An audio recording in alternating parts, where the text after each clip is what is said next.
And I just kept thinking about them. God, you're helping him.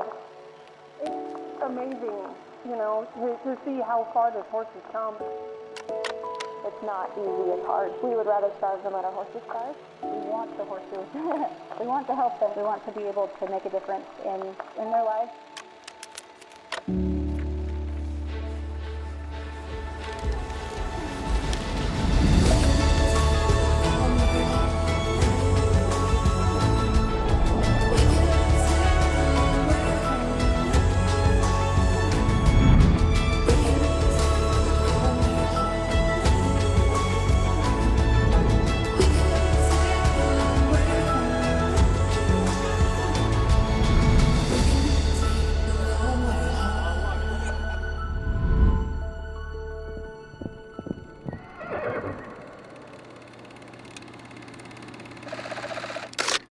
The views and opinions expressed in this presentation are solely those of the presenter and do not necessarily reflect the official policy or position of Horse Plus Humane Society, the Full Circle of Life Network, or any of their employees or management. The information contained in this presentation is for general informational purposes only and does not constitute professional advice. Any reliance you place on such information is strictly at your own risk. We strongly encourage you to conduct your own independent research and seek professional advice as needed. All right, everybody. Thank you all for coming back in good time. This next presenter, not only is she the most successful horse rescuer in the state of Colorado, she's also the loudest. Ladies and gentlemen, welcome Season 2 winner, Carrie Barrett.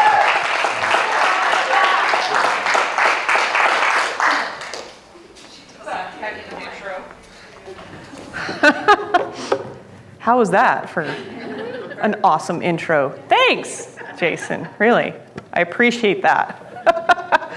All right, so my presentation this afternoon is going to be on a rescues partnership with law enforcement, the importance of it, and like I said, we are also going to try to include a little bit at the end on cost of care bonding, which I believe every state should have and needs, to say the least. So we are a community partner with the El Paso County Sheriff's Department, which is our hometown sheriff's department. It simply means that we are the rescue partner that they call when they have any sort of a situation. I get called when there's horses on the highway. I get called when they have a seizure case. I get called when there's fire evacuations. I get called when there's evacuations for other means, and I also get called for sheriff's forced evictions when there's still animals on the property. So it's a big, multifaceted partnership that we have, and we have developed it over the last 12 years. I've lived in El Paso County for 15 years. We've worked with them for 12, and at this point, I would like to say that our relationship has evolved to the point where if somebody contacts me, because anytime you're a rescue in an area, people automatically assume that you somehow either A, have law enforcement capabilities, or B, have the ear of law enforcement. Fortunately, we do, but a lot of times that's not the case. And we have reached the point now where I literally can send a text message and say, we've had a couple of emails or a couple of Facebook messages or a voicemail that someone's concerned about horses at X and X property. If you guys could possibly swing by, we would super appreciate it. 90% of the time, I try to substantiate the claim before I waste their time. And by doing that, I also keep them a lot happier, because if they're just driving by to see a milk cow that looks like a milk cow, I don't really want them to have to drive all the way out of town to do that. Unfortunately, in our county, we no longer have law enforcement in our half of the county unless it is considered an emergency. So they do not actually come out for active investigations unless it is a really serious situation in eastern El Paso County, and that's just due to a shortage of law enforcement, which we're seeing, across the nation. This is not a specific to Colorado issue. This is an across the nation issue. So it's a big thing to think about. So making or establishing a relationship with law enforcement. First of all, I want to say this picture is one of my all-time favorites. The El Paso County Sheriff's Department was doing a training at my house. We had 5 deputies out there learning how to body condition score in a herd. We literally put 2 horses that were 2s in a herd of horses that were 4s and 5s and 6s, and asked deputies to go out and identify any problem horses or any horses that they were thinking might need vet care, or if there were any issues at all. They did identify the horses, and then when we left, they also did not close the gate. Which resulted in me being an hour and a half from home and getting a phone call from a deputy saying, "You have 20 horses headed for the highway." So I was given unofficial permission to go home at an excessive rate of speed. All the deputies were at my house. There wasn't anybody to pull me over. And by the time I got there, they had formed a wall to stop the horses from going to the highway, at which point we started herding the horses back. My favorite part about this is there is a 15-year-old girl hanging on the side of a police cruiser holding a horse in this picture. If you see her, she's literally standing on the sideboard, the little step, leading a horse. It was one horse that didn't want to go with everybody else, so we haltered it. And she just rode the police cruiser all the way back to the house. That's the kind of relationship you want to have with your local law enforcement. So, as far as establishing a relationship, our initial contact with law enforcement was actually, we were called in for a welfare concern, which happens with a lot of rescues. And one thing I want to tell everybody here is you should be flattered if animal control shows up at your house for a welfare concern, because that means that your local municipality is taking animal welfare concerns seriously. And you want that. You want to know that when they get a call and somebody says, "There's a skinny horse standing in a pen here at this property," you want to know that your law enforcement agencies are like, "We'll go check it out." At the time, we were a newer rescue. They didn't know who we were. They came out. We gave them a grand tour. We showed them everything that we've done. We showed them our vet records. We showed them our database. I think the deputy was bored to tears by the end of the time that he had spent at the house. But then his supervisor called me and said, "Would you mind if I came out and did a tour?" And I said, "Please, bring all your friends. Bring anybody you want." He brought his wife, who happens to be a judge in our county. These are good friends to make, folks. Good friends to make. And throughout that relationship, it has blossomed to where we are now a rescue that works with the Bureau of Animal Protection, which is a state government agency in Colorado. We have also worked with, I think, 7 other counties in the state of Colorado now. And anytime anybody's got issues and they aren't able to work with the organization that is designated for working with these cases in our state, because they have become overwhelmed, I guess you could say, we are kind of the backup organization to that. And anytime there's a situation they can't handle, we're the ones that get called. So when it came to really buttering up our local law enforcement department, because I mean, you really want to do that. You want to be really good friends with these guys. Whether you work with them or not, you want to know that they know you're there and they know that you're available to help no matter what the situation. We went through and talk to them about something that they needed. And something I'd noticed every time that I was called out to assist them on a horse on a highway was A, none of them have halters. And B, none of them had anything to bait a horse with. So we went and had a bunch of the little tiny cute backpacks made with our logo on it. We put 4 brand new rope halters in there, and we put a little tiny can with sweet feed. And every deputy got one for their cruiser that goes out on the eastern side of town where they're likely to run into horses. And they made a big deal of it. It made the newspapers. We took cool pictures. Addison got to wear SWAT gear in a picture. I mean, she had a really good time. So it was a lot of fun. And then after that, every time they're on a horse case, our logo is literally on the bag that they are pulling out of their car to grab a halter to catch a horse. Then they started coming out and wanting to do trainings, because it's difficult to find a location where you can see horses that are 1s to 7s in one place. And then you can provide the education of, oh, our veterinarian will meet you out here, and our veterinarian would be happy to discuss, what is feet that are too long? What is a horse that's truly in a bad body condition? What is, a horse that has an injury that's severe enough that it needs to be investigated? And what is just, old horses with acceptable levels of old horse issues? So that really started a huge communication with our law enforcement after that. They'd already worked with us before, but after that, we were like BFFs. Now we're real close.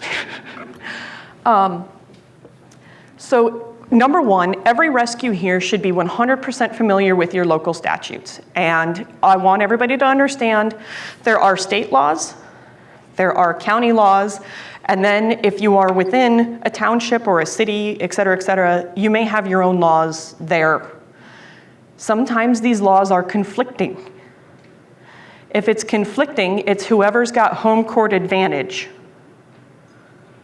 And you really need to be familiar with home court advantage. You also need to understand that as you grow and start working at other places in your state, you need to know what the laws are in areas that you're going to work in. If I get called to a county that I haven't been to before, I'm going to pull up as many statutes as I can find to see if there's any.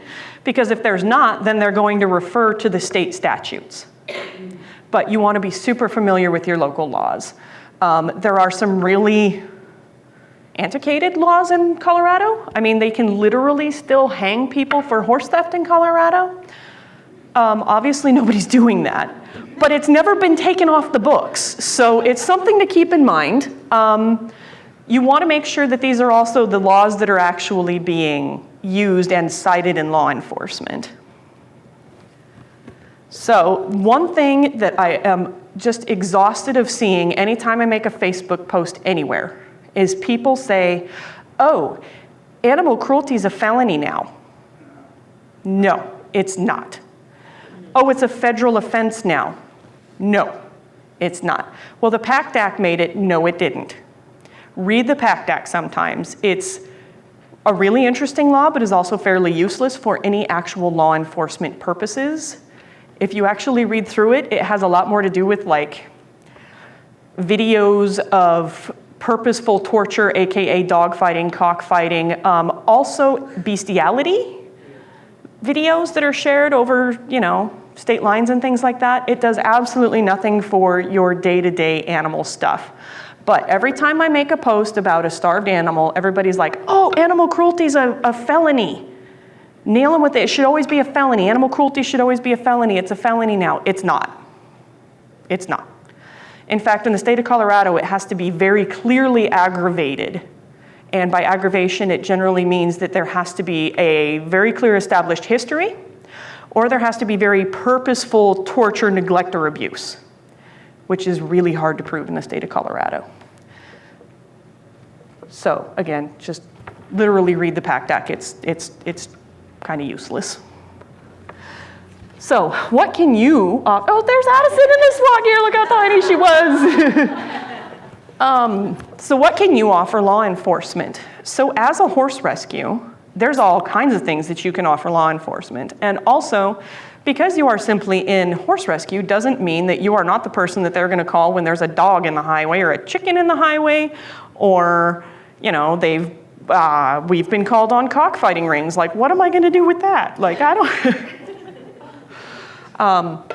We've been called for cows, we've been called for llamas, we've been called for, I could list probably 30 different animals we have been called for. And you don't know if that call is going to be, is it loose on the road? You don't know if that call is going to be, is it loose on a property it's not supposed to be at? Colorado's an open range state, so fortunately I don't actually have to show up for most of those. Horses are allowed to roam anywhere within the state except on a highway or an interstate. Fun stories on those though. But what can you offer to them? So number one, you can offer assistance in catching loose livestock, yeah? You can offer assistance in transporting livestock if it's a situation where there is an eviction, where there's an evacuation. I know there's a lot of you in here that are in states that actually have fire evacuations. I know we talked about barn fires yesterday, but it really needs to be brought up that forest fires and grass fires in a majority of states, maybe not here, and I know they have some fires here, but I mean, Colorado is like the world leader in forest fires and horrible damage and loss of lives. So we're very familiar with forest fires. But in these situations, those are really great skills that you have, because everybody in here has had to load a horse in a situation where you don't want to be loading a horse. Everybody in here understands what it takes to do that. And that is also where my conversation about the different people that assist your rescue come in. You, when you have a rescue, are going to have groups of people that volunteer or support your organization, and there's always going to be different types. You're going to have a bunch of gals that are retirement age or close, that are the most wonderful fundraisers, that are the most wonderful support groups, that are the loudest, cheer squad that you can have, and they are abso-flippin-lutely not the ones you want on a law enforcement seizure. You want to have what I refer to as my war party. And when I say war party, I mean a war party. You want people that understand what it's like to catch animals in the worst of the worst situations. You want to have people that understand that they need to keep their mouths shut. These are law enforcement cases, and you can blow an entire case by posting a picture on social media. You want to be extremely careful about handling these. Oh, and now there's a bug. I get distracted easily. Anyway, you want to make sure that these people in your war party understand exactly what is expected of them and exactly what they are going to be running into. You also, it may sound like we're, limiting our war party, but you want to have people without physical limitations. You want to have people that are able-bodied and are willing to show up on a whim, and people that aren't going to freak out no matter what's happening. If you're going to show up on a property that's on fire and there are deceased animals, if you're going to show up at a law enforcement case where there are multiple deceased animals on the property, we've shown up and there's been 17, 18, 20 dead horses on the property, keep your mouth shut. You are there to work, you're there to help, you are not there to offer an opinion on anything to anyone at any time. You want to make sure your war party understands this too. So when we're offering things to law enforcement, obviously they're not going to start calling you in on these cases until you're kind of tried and true. Unless it's an emergency situation, in which case they might just start calling up rescues and say, we don't know what else to do. We've got a seizure, we don't know what to do. So you want to make sure that you have proven your skill, and if you show up with somebody that's like, oh my God, when they see the things going on, that's not the person you want there with you. You want them to think that you are like-minded, that you can go there, that you can do the job, and that you can keep your mind on the business and keep people and animals safe. That is your number one job as a rescue if you are asked to assist with law enforcement, regardless, whatever the situation is. And you want to make sure that when you show up, that you show up with appropriate equipment. I loved the previous years when they had the challenges of, okay, we're going on a law enforcement seizure case. What equipment do you need in your trailer? I was shocked at some of the things people thought that they needed and some of the things that they missed that were very obvious. I don't care what kind of animal case I'm going after, I'm taking a dog crate. It might be a goat or a pig or a chicken or a dog or a cat. Usually when you're going on these law enforcement cases and they ask you to help with horses, how many people have just horses? Seriously. Most of these places are going to have something else. We seized a goldfish. Still own it. Lives in my house. Real big, real fat. Really, really, really be prepared for anything. That goldfish rode home in a feed bucket. I mean, you do what you gotta do, right? What do you need to do in a cruelty case? So the number one thing I suggest of everybody to do, if you ever have the opportunity to do it, is to take classes, either online or through any of the organizations that offer training. I will discuss Code 3 Associates at the end. I know Horse Plus went and saw Code 3 Associates. They do a lot of trainings kind of all over the US. I am very good friends with the guy who is now running Code 3 Associates and a lot of their equine training, and I highly suggest it because you go and you see literally what a cruelty investigator is looking for in a cruelty case. And the more we know about that, the better off you are. Everyone in this room should be able to accurately score a body condition on a horse. And I am shocked at the number of rescues that cannot, and the number of rescues that say, this horse has gained 600 pounds since it came to us. Do you know how many horses I have rehabilitated that have gained 600 pounds? 0. It takes a really, really, really big horse to be down 600 pounds. People generally do not have an accurate idea of what horses weigh. Scales are a fabulous purchase. You can get a nice 2,000-pound livestock scale on Amazon for less than $1,000. Did you know that? Throw a rubber mat on it, put it in a set of stocks, put it between a set of panels. You can weigh any and every cruelty case that comes to your house. It also makes an excellent, excellent tool for judging how a horse is being rehabilitated, because we all know that first 30, 45 days, you're like, I think you look better, but I'm not sure. Because they don't show an outward gain of tissues in that first 30 to 45 days. That's usually the filling of the guts. That's the filling of the digestive system. And yes, they've probably gained 100, 150 pounds in that first 45 days, but you're not gonna see it in pictures. And when you post them on Facebook and the people are like, you've had that horse for a month, why doesn't it look any better? Well, because we're trying to undo about 3 years of damage, and it's gonna take a little bit of time. But the best way to show that increase in a horse's condition is a scale. Seriously, you would be shocked at how much weight some of these horses gain. We have horses that just through drinking water, I mean, think about it, how much does a gallon of water weigh? 8 pounds. A dehydrated horse can gain 80 pounds in a couple of days. Just by filling their guts with feed and water, they can gain 100 pounds. And that's a pretty big increase. I mean, that's something that you can brag about on Facebook and say, this horse has already gained 100 pounds. That's how dehydrated it was. It's also really good to show in the courts. One thing you need to understand is if you're doing cruelty cases, you are going to be called as a witness. And you don't want to go in there and share fluffy information about what kind of snacks the horse loves and that it's cuddly and that it's sweet and that it didn't deserve this. You need to go in there and you need to present really cold, hard facts. You want to go up there and you want to say, this is how much this horse gained from this date to this date. All we had to do was offer it unlimited food and water. Or we had to have its teeth done. The vet said the teeth hadn't been done in 6 years, 10 years, ever, whatever. Same thing with feet. You want to take as many notes as you possibly can. There is no such thing as non-pertinent information when it comes to a rehabilitation case. Anything and everything you think of, it's important, everything. Mark everything you do from what type of wormer you used to if you sent a fecal in, what they said about the egg counts in the fecal. Count everything that they said about the condition of their teeth. Count everything that they said about the condition of their feet.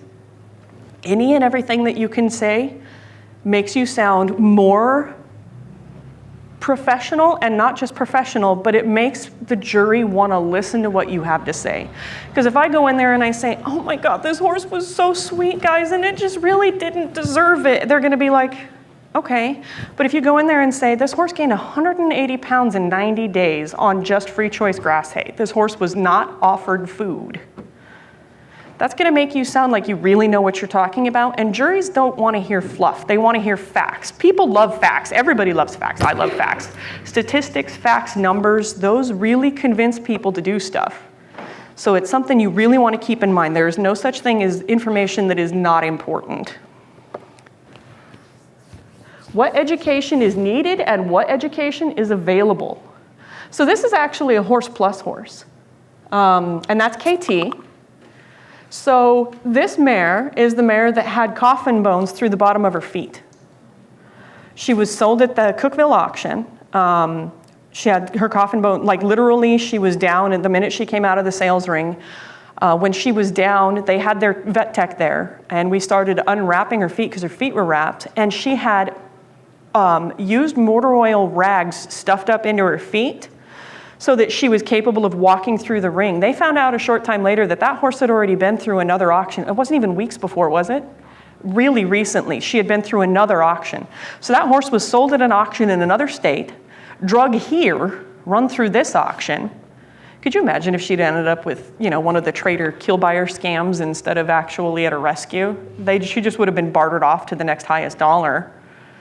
So the horse was obviously euthanized the minute that it arrived at Horse Plus. They took the x-rays and were like, wow. Well, when the horse was down, we got a hoof knife to see exactly what that hole in her foot was. And you want to know what it was?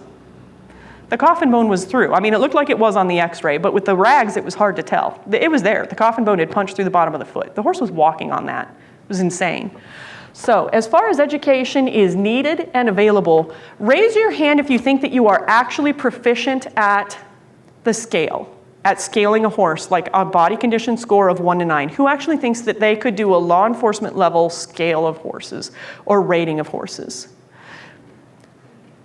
That is, and it's good that you're honest about that, because everyone should learn how to do it, because it's not even based on the areas that you really feel like it should be based on. Those horses with their hips jutting out and they're sucked in their flanks and stuff like that, and you start thinking, oh, that horse looks terrible. That horse can body condition score at a 3 or higher sometimes. You gotta know where you need to evaluate these horses on a scale of 1 to 9. You need to know exactly what areas you test. You need to know exactly what you look for. There are some fabulous videos on YouTube on how to score horses. But if you can do in-person training somewhere, it is more than worth the money. And I'll tell you, Code 3 Associates isn't cheap. In fact, Megan and I were looking at it on the way out here. It was $2,200 for a room in a 5-week course or 5-day course. Course in Durango, yeah, it was gonna be like $2,500 a person, something like that. But the massive amount of information that they throw at you is so invaluable that it's absolutely worth your time, because there is no such thing as a rescue without cruelty cases. Not possible. So the continuing education is extremely important to stay on top of. You really want to present a very professional front in your Facebook posts. When you can say, when this horse comes in, you can say honestly, this horse has a body condition score of a 3. People are gonna be like, oh wow, that's kind of bad. This horse is a 2, this horse is a 1. You really wanna be able to say convincingly, this is the information that you have. Like I say, when you start presenting numbers and facts, the number of people that support you changes. Because the people are going from, oh, you're a horse rescue, then, that's great. The actual opinion of horse rescues amongst actual horse professionals is not a good one. I mean, we've all been there, you get shunned by trainers, you get shunned by breeders, you get shunned by equine professionals, you get shunned by the big fancy barns. Well, when you start presenting really good information and big facts on things like this, they start giving you just a little bit more credit. And then when you start working with law enforcement, they start giving you a little bit more credit. And that's gonna build relationships too. When you have more equine professionals that are willing to support you, that really gives your organization a ton of credit. So what to do after a seizure case? So both of these horses were seized. This horse was a little bit of a different situation because this horse was part of a pot bust. As everybody here knows, Colorado has some real lenient laws on marijuana. And we recently went from, you were able to have up to 100 plants and grow your own. That's been a little regulated now, thank God, because it got wildly out of control there for a while. And there were people that had, 1,000 plants and things were going crazy. Well, it brought in cartels. The best way for a cartel to look like they are legitimately living on this cute little 40-acre modular is for them to go and get some cows or some horses or something like that and have them wandering around outside, because then it just looks like it's a nice family that has some horses and a barn. Well, that barn's full of pot, but you don't know that from the road. So they would all go get horses at the auction and just kick them out in the pasture. Eastern Colorado doesn't grow any grass, ever. I have 500 acres. Horse Plus mows, and they have the same number of horses we do on 20 acres? 25 acres. They have 25 acres and they mow. I spend $10,000 a month in hay. I have 500. That's what Eastern Colorado looks like. There is no grass. So regardless, this horse is part of a seizure case. Like I say, it's gonna be a little different than when you're dealing with horses that are truly emaciated. The horse actually did score out at a 3, which in the state of Colorado is still a seizable level.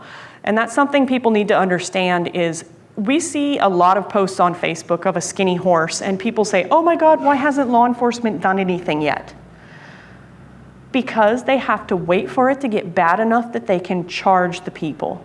Because it doesn't make any sense for them to go in and seize a horse and that person to get it back because it was found that the horse wasn't bad enough yet. I can't tell you how many times I've seen that happen in Colorado. Law enforcement gets excited, they jump the gun, they seize the horses. The judge says, the vets say it's only a 3. Give the horses back. 6 months later, where are we? Seizing the same horses. This time they're 2s and 1s. This time, it takes even more convincing information for them to be able to seize them because they have already gone in and taken these horses. So it's very important for law enforcement to wait for horses to get bad enough. The number one thing I see people say is throw them hay over the fence. If you are a rescue and you have ever thrown hay over the fence to a starving horse, I want to punch you. And I know that sounds violent. But if you understood how many cases we have worked on for so long have been thwarted by the fact that when law enforcement shows up to investigate, there's hay on the ground, all you are doing is hindering the law enforcement process. You are not keeping that horse alive. Throwing them a couple of bales of hay is not going to make the difference between life and death 99% of the time. And I can tell you, when you have neighbors, and I mean like you dealt with, when you literally have people next door that are allowing animals to starve. We did a seizure case less than 1.5 miles from my house. Can you imagine what that's like when her horses are standing in front of my house and she drives her kids to school past my house? That gets awkward. Parent-teacher conferences and she's at the table next to me? That gets awkward. Prepare for that. That's going to happen. But when you're dealing with these cases, you want the horses to get bad enough for them to be able to take action. That is so important. And I'm sorry to say that they have to get bad enough, but you have to allow it to happen, because if it doesn't get bad enough, the charges won't be severe enough, and they might not even be able to keep the horses from going back to those people. So it's very important that you do not impede in these cases. It'll be difficult and painful to watch it get bad. You have to do it. You absolutely have to let it get bad enough. Unless you are asked to do so by law enforcement, do not ever offer food or water. Do not ever throw hay out on the property. If you see anybody else recommending that they go and help these horses, don't do it. Oh, just go take them. No. I can't tell you what the legal ramifications are of that, particularly in a brand inspection state. Remember what I said about hanging horse thieves in Colorado? Like, don't do that, that's bad. But after the seizure case, the most important information is to keep your cool and keep it off of social media. Can you say that you were involved in a law enforcement case? Yes. Can you say where? No. Can you say how many? No. Can you post pictures of the horses? Unless the sheriff has released the information and says that we're going to make a media release, you can share our media release. Don't post a thing. You need to have your supporters understand that in law enforcement cases, you could blow an entire case by presenting photos. You could blow an entire case by saying, we were on this property in Jefferson County and we took 21 horses today. How bad would you feel if you specifically were the reason that those horses were returned to that bad owner because there was no court case and a judge threw it out? Don't be that person. Yes, it's harder to get fundraising without pictures. We all know that. I have gotten to a point where our law enforcement works with me on allowing me to post generic black and white photos of body parts of horses, if that makes sense. In fact, the previous photo, not that one, there. I posted a black and white photo of this horse. This horse is at a neutral location that can't be identified by the photo. No, I mean, I've been there. You can't tell where that is, can you? And she's been there. So I posted that photo in black and white. You couldn't tell exactly what color the horse was. You couldn't tell where it was. I asked the sheriff's department, I said, can I share this photo? They said, absolutely, as long as you don't share any information. All I said was we were involved in a law enforcement case where a horse was taken, and the horse is now at our facility receiving care. So the triage of law enforcement cases. Fortunately, most law enforcement cases with horses involve just a couple of horses. Might involve 1, 2, 3. Those are the easy ones. The ones where we go out and it involves 80, 90, those get a little more complicated. If you have more than 2 or 3 horses, you should tag and identify every horse that you are picking up. The minute it's on the property, you should, if allowed, photograph it on the property. I have noticed that when we get horses home and they're sweaty or things have changed or it's suddenly dark and I'm trying to remember who's who, it's not a lot of fun.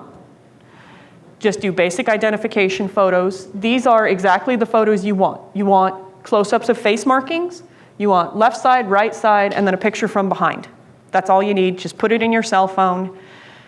If you can identify the horse while you're there, that's great. We use a number of different markers. I have done everything from using a paint marker on the actual horse to using cattle ear tags. Cattle ear tags are super easy because you can clip it on a halter when you're hauling them. You can also braid it into a mane, anything like that. I like identifying horses. Like I say, if it's more than 2 or 3 horses, you really do want to do yourself the favor of identifying the horse. Also because in future pictures, as you make updates, you can use that same number. And all through you can show this is horse 114, all the way through. When it comes to triage and you get a horse home, the number one thing I can say is, and I have actually done podcast interviews and things like that, I don't agree with UC Davis. I never have. I don't like their refeed protocol. If you read their refeed protocol, grass hay is not even one of the feeds that they offered. They offered oats, or oat hay, they offered alfalfa, and then they offered a high concentrate diet. Now you don't want to go off and throw a lot of grain at a horse, but I will say do additional research. The UC Davis protocol is ancient. I think it's 80 something? 90? Well, and the most recent update to the UC Davis also did not include all feed sources and also did not include feeds typically used in rehabilitations of horses. So I've always wondered how exactly they went about that. Regardless, I'm not saying it's a protocol to not use, I'm just saying that I do believe that there are better options out there. So when it comes to the triage of getting the horse home and getting the horse evaluated, the number one thing to do is if you can have your vet meet you on the property the minute you pull back in, do it. If you have to pay that emergency fee, that's fine. We've already kind of discussed the social media aspects of it and things that you can and cannot share. So that post was posted by the people who found the ponies in their yard. They found a herd of mini ponies in their yard that looked like that. Obviously, that's a bad thing. But the pictures were already out on social media. So does that change the rules on what I can share and what I can post? No. Does it mean that I can take screenshots to share at a later date? Abso-frickin-lutely. Anytime you see any social media posts that pertain to the case, screenshot everything because it may be useful to the prosecutors later in the case. Cost of care bonding. Check out all of that. I want every one of you to read it and write me a report on it. I expect you to read Yeah, I want you to read every word and I want you to report back. This is what the Colorado cost of care bonding law looks like. Raise your hand if you have any clue what I'm talking about when I say cost of care bonding. Perfect. I like that most of you don't know. That's good. Your states probably don't have cost of care bonding. It's called different things in different states, but for the most part it is cost of care bonding. Cost of care bonding is, at its base, a law that requires the owner of the livestock that has been seized to pay for the animal's care while it is in rehabilitation with law enforcement or rescue. Now, what does this all break down to? So in Colorado, the cost of care bonding is $12 a day. They essentially took what does it cost to feed a horse for a day plus a person caring for that horse for a day plus offering it water, et cetera, et cetera. That owner has 5 business days from the day the horse is seized to pay 30 days worth of care on that animal. They can also request a hearing before a judge to essentially say that the seizure was legal. Once the judge has said the seizure was legal, it's required to be paid right then. Most of them don't go to that point. Most of them honestly just don't pay. Usually if their horse is in such bad condition that it's been seized, they don't have the money to pay that. Now that's $12 per horse per day. That money is paid to the sheriff's department or the seizing entity, and then they give that money to the organization caring for the horse. Obviously, you're going to have to submit your bills to get covered for that. But when it comes to cost of care bonding, it makes cases of 40, 60, 80 horses so much more easy. I can't tell you how many organizations I know have gone under simply because they took in law enforcement cases of 10 horses that they had to hold for 2 years while it played out in court. I won't mention any specific names because of current lawsuits, but there is a case in Nebraska very recently where a veterinarian had a number of horses seized because there were deceased horses at her vet clinic that she owned. A number of them. I don't mean 1 or 2. I mean more than 15. And those horses were held by the rescue organization for months and months because the vet knew the legal system well enough to say, if I continue to let this go, everybody's going to run out of money, including the sheriff's department. And then the horses are going to have to be disposed of somehow. She was, I think, kind of hoping that the horses were going to be returned. The horses were actually sold at public auction, where she bought them back. Not all of them, but where she was legally able to buy them back. There had been no charges at that point because she had run the court case out so far. So there were no charges at that point. She'd not been convicted of anything, so she was perfectly capable and legal to buy them back. So cost of care bonding is something that we've gotten in many, many states. Wyoming has cost of care bonding. Wyoming is literally like number 48 on the worst states for animal control laws. And they got cost of care bonding. So I'm shocked at states that don't have laws that are similar to cost of care bonding.